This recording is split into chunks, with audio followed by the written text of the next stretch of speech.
أعوذ بالله من الشيطان الرجيم بسم الله الرحمن الرحيم.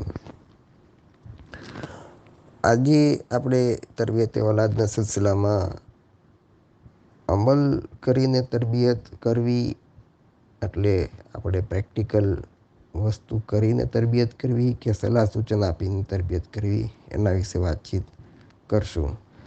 અતુલ્લા ઇબ્રાહિમ અમીની આ વિશે આખો એક પોતાની કિતાબમાં ટોપિક જે છે એ બનાવ્યો છે અને તેમાં એ ડિસ્કશન ચાલે છે કે કોઈ માણસ જે છે એ સલાહ સૂચન આપે છે અને બચ્ચાઓને આમ કરો આમ કરો આમ ન કરો આમ કરો, નમાઝ પઢો, કુરાન પઢો, ખોટું નહીં બોલો.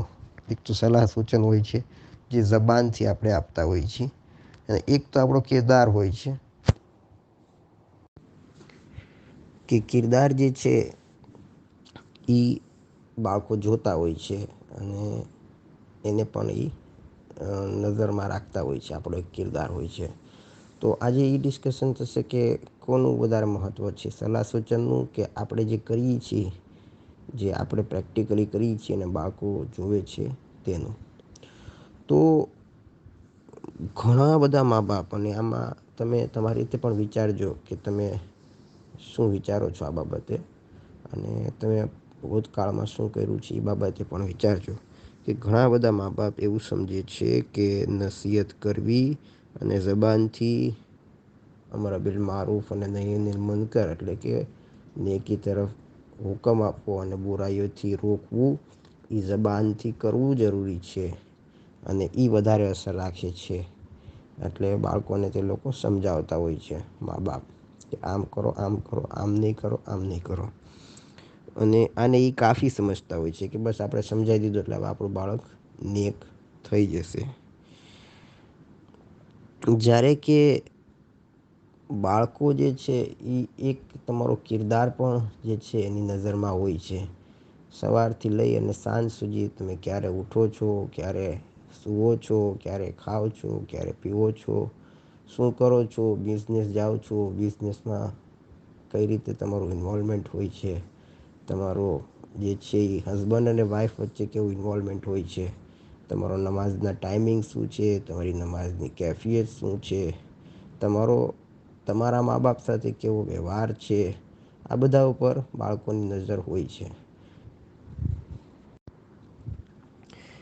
જ્યારે કે આ બધી વસ્તુ ઉપર બાળકોની નજર હોય છે તો આપણે જે છે એ એને નસીહત કરવામાં વધારે ઇન્વોલ્વ હોઈએ છીએ.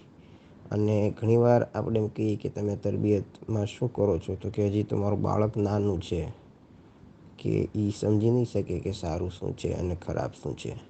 નહીં, એવું નથી. બાળક જે છે એ નાનું હોય એટલે આપણે નસીહત નથી કરતા, કેમ કે 1 વર્ષના બાળકનું તો આપણે કોઈ નસીહત ના કરીએ ને.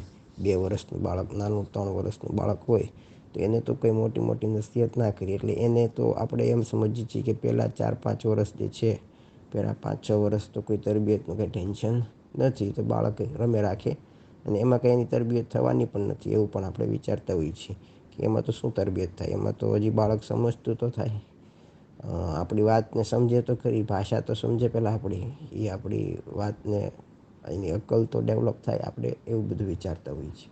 જ્યારે કે આયતુલ્લા ઇબ્રાહિમ અમીની પોતાની કિતાબમાં લખે છે કે બાળક જ્યારે એનો બર્થ થાય છે, જ્યારે એનો જન્મ થાય છે, ત્યારથી જ તે એની તરબિયત શરૂ થઈ જાય છે.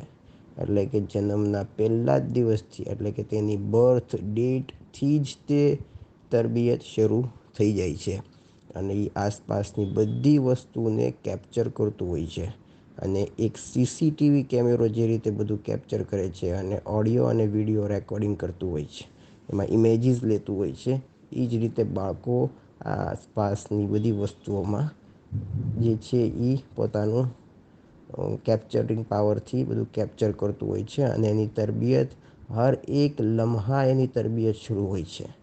એક એક સમયે તેની તરબિયત જે છે એ થતી હોય છે, ભલે બાળક ન્યૂ બોર્ન હોય તો પણ.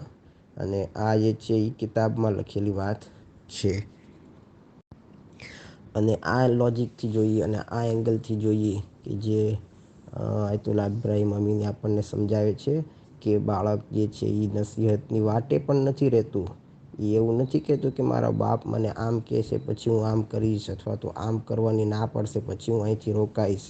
પણ એ બધી વસ્તુ જે છે એ તમારા કિરદારથી શીખવા એ તમારા કિરદારથી જે છે એ વસ્તુઓ શીખવાનું શરૂ કરી દીધું છે. તેણે આપણી નસીહતની વાટે રહેવાની જરૂર નથી. તે બધું શીખવા મળ્યો છે. મા બાપ જે છે એની એક્ટિવિટી, આસપાસના ઘરમાં બીજા મેમ્બર્સોની એક્ટિવિટીથી બધું એ શીખવા મળ્યો છે. અને એ જે જોવે છે અને સાંભળે છે અને સારું અને બુરાની કોઈ તમીઝ જે છે એ એવું જ ગણે છે કે મારા મા બાપ જે કરે છે એ સાચું, ને મારા મા બાપ ના કરે એ ખોટું. એટલે કે જેનાથી તે રોકાય છે એ ખોટું. એની માટે કોઈ એવા જે છે એ પરિબળો નથી કે એ ડિફરન્શિએટ કરી શકે આ ઉંમરે. એટલે જે મા બાપ જે કરતા હોય છે તેને એ સાચું ગણતો હોય છે. તે મા બાપની ઉપર ભરોસો કરતો હોય છે કે મારા મા બાપ જે કરે છે, મારા જે પરવરિશ કરનાર જે કરે છે એ સાચું કરતું હોય છે, એવું કહેવામાં આવે છે.